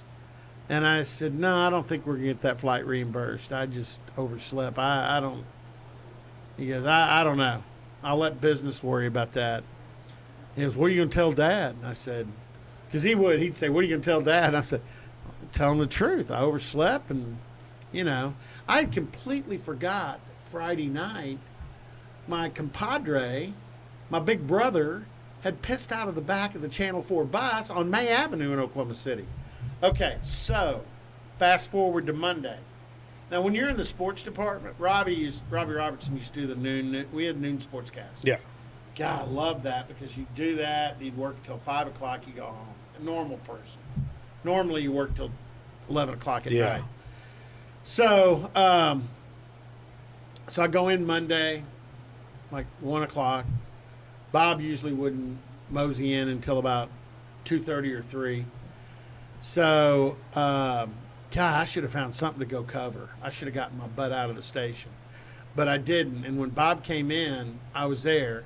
And there was a note on Bob's desk from our news director, Ron Turner, said, I need to talk to you immediately, as soon as you get in. So he goes down to Ron's office. Well, somebody had called the station and said, I think we saw Bob Berry Jr.'s dinger hanging out of the back of the bus peeing on May Avenue. I mean, it's like, thank God there weren't cell phones back then. Oops. Somebody would have recorded it. Yeah, thank God there wasn't Snapchat. Yeah. So Bob comes in, and He comes back from Ron Turner's office. He goes, have you seen Junior? I said, no, sir, I have not. He goes, if you see him, I need to see him in my office. He goes, how did Kansas City go yesterday? I said, we need to talk about that. And he goes, what happened? I said, Bob, I overslept my flight, and I didn't make it to Kansas City. What? That's content for us for the next month. What the heck? You know, and I said, I called Norm at Kansas State, and he's sending us copies of every interview they did and all that. And he goes, would they have asked the same questions you would have? And I said, well, probably not all of them, but they probably asked some of the same. I mean, we'll make it work. And he goes, you overslept. How bleeping professional is that? And I'm like, Bob, I'm sorry. I really am. I'm sorry. And he goes, well, let me tell you, you're damn lucky because you're not the son in the most trouble right now. Your brother, he even said it. He goes, your brother's in a shitload more trouble than you are. And I'm like, oh, God. Because as soon as he said it, I'm like. Fuzzy memories came back. Like, May Avenue. Hell. He stuck his thing out May Avenue and peed on the concrete in a moving bus. So, I mean, a few minutes later, I saw Bobby out in the hall. I went out quickly and said, dude, we're in trouble. And he goes, what do you mean? You're the one who overslept. I said, yeah, but I'm not the one who stuck my you-know-what out on May Avenue and peed on Friday night. He goes, I mean, he turned white. I said, your dad wants to see you. So about that time, here came Bobby. He goes, look at both of us and said, you first. And they were pointing at Bobby. Bobby goes in there. I hear all the screaming and yelling. And he was suspended without pay for 3 days. Said, I'm sending you home. Ron Turner left it up to me. He's going to live with this. You're lucky you have a mother job. So I see Bobby come out, and he looks at me and goes, good luck. Grabbed his stuff and left. And Bob goes, you're next. So I go in there, and he goes, you're lucky your brother decided to piss on May Avenue out the back of the Channel 4 bus. You're not suspended, but you may have the worst deal. You're with me for the next 3 days, making up for him not being here, and it ain't going to be fun. And I'm like, okay, great. So, yeah, that was life with Bob. That was the worst. That's the worst it got. But the worst suspension, I'm not proud of it. Before we get to that, how quickly after that did they sell the bus? Not long. The bus was gone pretty quick. Yeah. And Ray, was it Ray? What was Ray's last name? I think he's gone now, bless his heart. Old man that drove the bus. I mean, when they sold that bus and they came to pick it up, I remember Ray was out there crying. He loved, I mean, that bus was his deal. I think after that, the most he did was watch soap operas and do a soap opera digest, so people who were working would know what was going on in the soap operas. I mean, not that I really cared, but somebody did. Anyways, the worst was I was anchoring one Saturday night during football season, and you know, we were fortunate. Everybody at Channel 4 realized sports was important, so on a Saturday night we would get 10, 12 minutes, which in a newscast is a lot. Yeah, that's weather would take 2, news would take like 8, and we would get the rest, other than, you know, commercial time. And so we had a new producer, and I'd gone to her and said, hey, I got a lot of stuff going on. I got World Series Game 7. I've got Oklahoma State and Oklahoma both played. There's a championship, I forget who it was at the time. It was probably George Foreman or somebody like that. It was in a world championship heavyweight boxing match, you know, fight. So I got a lot of stuff. And she goes, she goes, I can't give you any more than 12, but I'll give you 12. I said, okay, I need every second of it. So I had a great kick-ass sportscast. And I get out on the set, and I knew already, because I'd looked at the clock. I said, she screwed this up. I've lost time. And so, you got a earpiece, get your IP, and she goes, Robert, I'm so sorry, but I got out of control. Weather went over. She said, I got to cut you in half from 12 to 6. She goes, you need to start ditching stuff left and right. And I said, so we'll do the 2 football games because that's local. But everything else is gone. Scoreboard, boxing match, Game 7 of the World Series, kill it all. So I got done with the 6 minutes fence. And by the way, George Foreman he defended his heavyweight title tonight. We'll tell you more about it tomorrow. And the Dodgers won Game 7 of the World Series. We'll show you highlights of that tomorrow. And so we sign off and everything.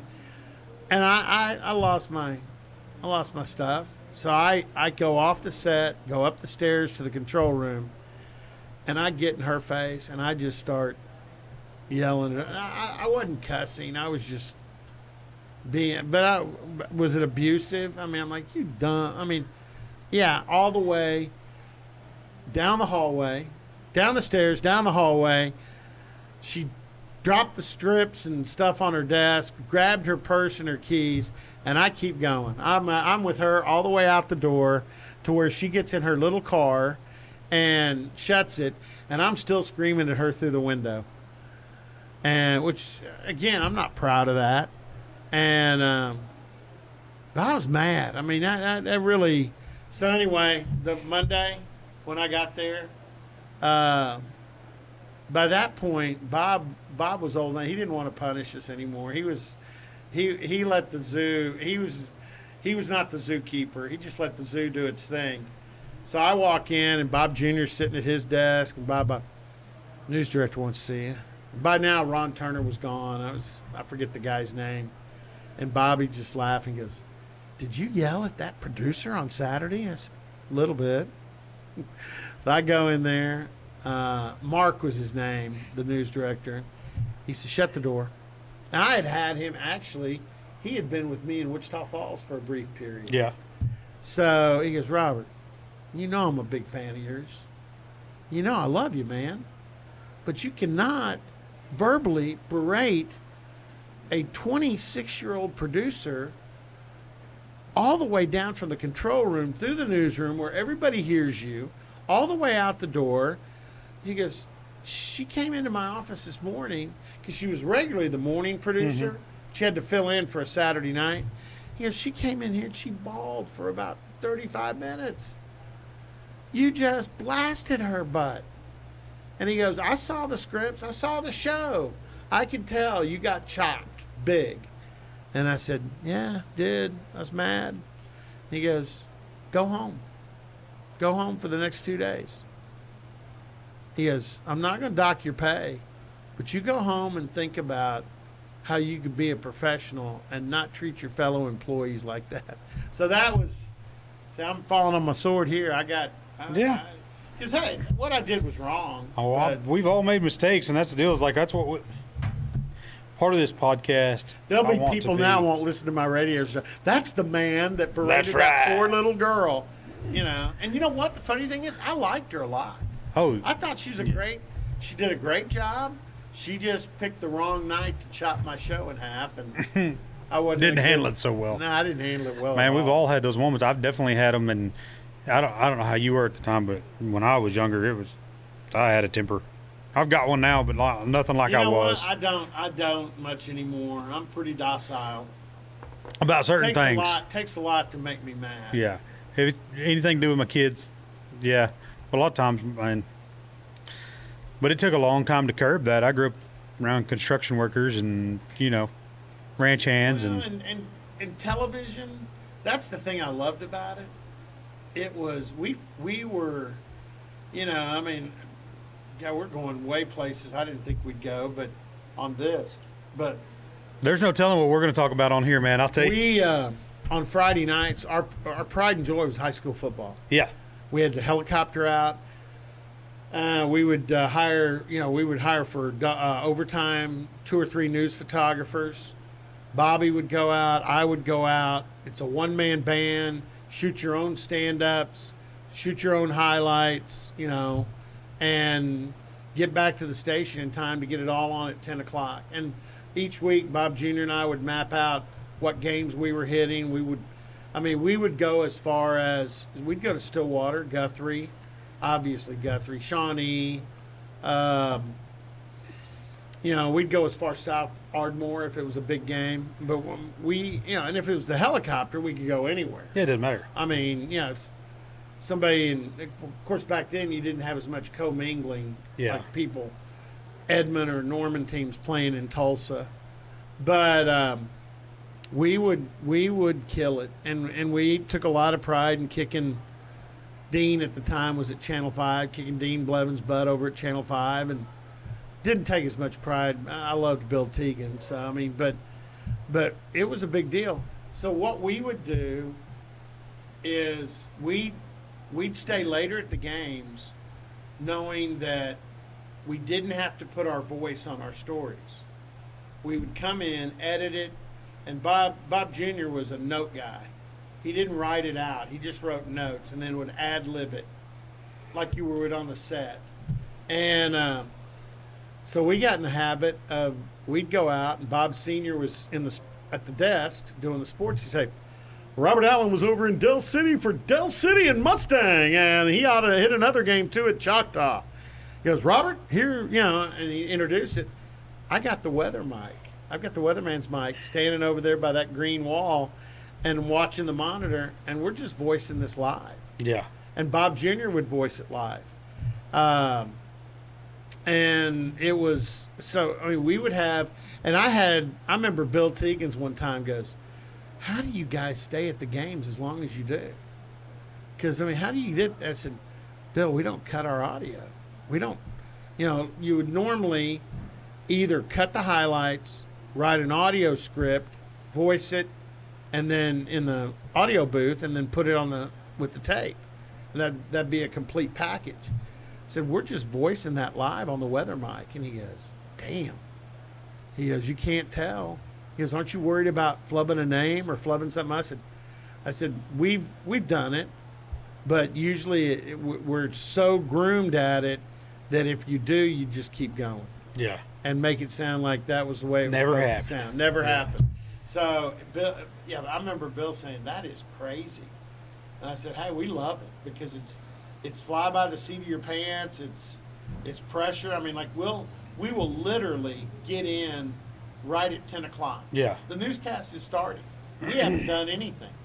And we're putting the highlights together, and but it is what do you call that? The adrenaline. Yeah. Oh God dang, it was an adrenaline rush. I loved it. That's awesome. That was fun. Yeah. Man, everybody knows how much social media has changed all that. What's your thoughts on it? Good and bad with it. We know that. Yeah, but how big was that adjustment for you? The first thing, I was out of TV by the time social media came along. So, doing radio, I'm not. I look at social media, mainly ESPN. National stuff, the local. The websites. I'll get a lot of stuff off team websites like Cowboy football, Cowboy wrestling, whatever. Yeah. But I think if I'd been in TV, because social media is competition for television. Oh yeah. Hardcore. You ask a lot of people, they don't get their news from News 9 or Channel 4 or Channel 5. They get their news from Facebook. And Twitter, or they get their news from Twitter. Yeah. Or they get their news from just whatever comes up on their screen. You can go to YouTube and find about any highlight. Now, it is convenient for radio because I like to open every one of my shows with a cut. Yeah. Well, sometimes it's a cut I got that's on my phone that I did the interview and have it. But a lot of times I just look it up on YouTube and find a cut I want and run that. Yeah. So there's a lot more inventory to choose from because of social media, but if I were in TV, I don't know that I'd be mad, but I would be I'd make myself nuts because I'd be feeling like I had to compete with social media. You can't compete with it. No. And that's the thing. Everybody's a reporter, whether they're trained to do it or not. Yeah. It's a click away. This makes them a reporter. Exactly. Yeah. So I used to post a lot of stuff myself. I don't post that much stuff anymore because, I mean, I do this for my job. Yeah. When I'm not doing it, I don't want to do my job. So baseball started. I like that. What's next, Robert? You just going to keep on doing it, or are you working on something else new? No. What's next for me? Gradually phase out. I've sold Zach Lancaster the website. I still work. Oh yeah, I still work. Yeah. I still write for it, but I don't. That's the one thing I wanted to give up was the website. Yeah. That's because when you do the business, you're billing people. It's nonstop. You're going to get contacted all the time. My wife was doing the books for it. Yeah. She wasn't getting paid. No. So that's all Zach's stuff now. And Chris. He sometimes goes by a handle. Yeah. Chris is working with Zach on the business side of it. I want to keep doing. Well, I can't stop the sidelines on the radio network after last year. Yeah. If last year had been a really good year, like we thought, OSU was picked to win the Big 12, I might have thought about it. But I remember standing in Boulder, Colorado for the last game last year, getting beat 48-0 or whatever it was, 52-0, whatever it was, thinking, this is not going to be my last game as a sideline reporter for Oklahoma State football. So I need to come back. But when we have a good season, one where you just, kind of like 21 or 2 was the Fiesta Bowl Notre Dame win. Yeah, I'm probably going to give at some point because I want to go 2 things. I want to enjoy those grandkids. I want to go watch the game with Cash and Hank. And I'd like to go to a tailgate. Not just one you and me both, and not just one where I'm serving meat. Yeah, not just one where I'm running by to go in the stadium and somebody says, hey, try this. It's pretty good. One where I can actually take a whiskey and eat some barbecue or, whatever. If it's a 11 a.m. kick, a kick-ass breakfast, tailgate, that'd be great. The radio, I probably will do that longer. Just, I can, I'll just keep doing that. But the next big thing is, I've told you this before, I've got a lot of the material together, and my uncle, who was married to my aunt here, flew the hump in China, over China and India in World War II, got a U.S. Army Air Cross for shooting a 0 down with a pistol. And I've got all of his records. I've got all their love letters back and forth to each other. And I'm going to write a novel on them. Can't use their names. My aunt would come back from the grave and blister me because she was not a attention person. Yeah. But their story is so good, and his story as a pilot. And a lot of people don't remember what the hump was. Yeah. It was you basically we were supplying the Chinese to help in the battle with Japan. And they had no armaments. They had a pistol, literally. And occasionally they would run into some Japanese aircraft, and they were kind of on their own. And I've read the report. The co-pilot with my uncle said it was amazing. And see, my uncle was a hunter. He was a good marksman. I mean, he could. Yeah. He could. That's why he was able to do this.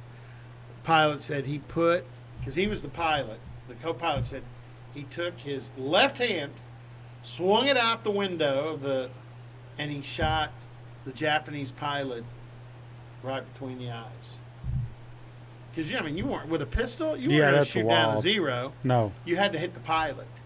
So he did, and which is amazing. But he was a tough dude. So I want to write that. And then I've talked to Mike. We wrote a book about the 2011 season, and I gave Mike co-author credits. He wrote one chapter and contributed to several, and I wrote the rest. But that's cool. I mean, it sold more books because it had by, Robert Allen and Mike Gundy, or Mike Gundy and I forget how they put it. But the next project in the sport, I've got 2 books left in me. The novel and then the final definitive Mike Gundy book. And I've already got him thinking about it. I said, hey, you just need to, as far as the stories, you need to think about who you don't want to piss off and who you don't mind ever going fishing with you again, because some of these stories, but he's got some great stories. Oh, I would bet. I mean, he's got some damn good stories. Tell him if he ever wants to go on a podcast, a guy. Yeah. I don't know that he's the podcast kind of guy. I think if you got a couple of vodka tonics in him, maybe he can't do a podcast until he's retired. That's fair. Coaching. That's fair. And but can we call pre-dibs for when he retires one day? Yeah, his book will kind of be a written podcast, kind of, because it'll have a lot of stories. That's the deal. Once the book's released, we come do a podcast. Let's do it, man. And I'll let him. I'm in. Yeah. Maybe I'll have a real studio then. See, I really think he's going to coach. I think he's going to coach a while longer. I think there are a lot of people thought he was on the edge. All the boys are gone. All the boys are graduated. Gunner is over here as a student or as a grad assistant. Yeah. I think he'll coach. He's 57, about to turn 58. I think he'll coach at least 7 more years. I really do. Yeah. So that book won't happen until he's. People say a lot about him. They talk one way or another, but he's still the damn winningest coach in Oklahoma State history, and there ain't a damn thing anybody can do about it. Well, here's the deal. I mean, I know a lot of people that Mike was cocky when he was a quarterback and he was here. You gotta be. Yeah, I mean, I wouldn't want a quarterback that wasn't. So he, there were. I remember because I was at Channel 4 and I was covering OSU football. I mean, he and I would talk regularly because we knew each other and a repertoire. Yeah, I mean, I remember. I mean, there's some stories. I gotta wait. These will go in the book. Yeah. But we would talk on Mondays because he'd say, "Tell me what happened over the weekend" and stuff like that. And I know there were a lot of people don't like somebody like that. That's cocky. They're whether they're jealous or whatever. But let me tell you something. I know a lot of stories about him. People don't realize what he's done with his money, who it's gone to, who it's helped. And he doesn't want anybody to know. Most of the time I catch him, and I'll tell you one, because I've told this one on radio. We're in Memphis at the Liberty Bowl. And one of the things you do at the Liberty Bowl is you go to St. Jude's. Yeah. They take the team on a full tour of St. Jude's Hospital. I had never been to St. Jude's. I'd heard about it, but it's really a miracle place. What they do for those families and those kids, the inroads they've made to pediatric cancer and curing kids is, and this was back when OSU played Missouri probably 4 or 5 years ago, 6, whatever it was, when they were in the Liberty Bowl. So we go on the tour. And it's just amazing. And I became a St. Jude's donor that day. I signed up, and then I can't give that much, but I give every year to St. Jude's. Yeah. So I'm standing there, with the tour guide, and Mike's standing there, and Danielle, his assistant, is standing there, and Mike asked the tour guy, he goes, "What's a guy got to do to make a donation?" He goes, "Oh, Coach, I can get a member of our staff." That he goes, "Go get him." So he goes and gets a member of the staff. He asked Danielle, because Danielle would keep his checkbook. He'd ask, and he starts writing out a check while I'm looking over his shoulder, and he writes out a check. Let's just say it's, how many figures is it? It's 5 figures, not 6, but it's 5. Which I'm like, I was like, and he turns and sees my eyes and he goes, "Not a word, not a word." I said, "Mike, people love hearing not a word." He didn't want any credit. Didn't want people to, but he does. And I've had people come up to me and say, Mike Gundy heard about my house burning or something. I've had various people, and I said, "Coach Gundy helped me out." He does it. He doesn't want anybody to know. That wouldn't surprise me a bit. I've known him. I don't know him. I've met him several times over the years through the restaurant, both sides of town, and he's been the same. We talked about it earlier, how we like genuine people. He's been the same genuine person for the decade, over the decade that I've met him multiple times, and just nice, same to everybody. And that doesn't surprise me a bit. Yeah, and here's the other thing. This is one reason I really care about Mike and Kale and Sister Carrie, Judy, his mom who passed away, and then Ray is like, I've had 3 fathers in my life. Is this when the dining room goes down? Well, I think we've ran the lights out of electricity. Are we? We burned the electricity. We've been going a while, but anyway, we have. I'll just wrap it up with this, because I do want people to know about the Gundy family.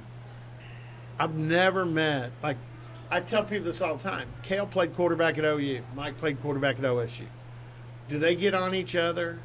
Are they involved in the rivalry? Damn right they are. Kale's OU and Mike's OSU. But I've always said this.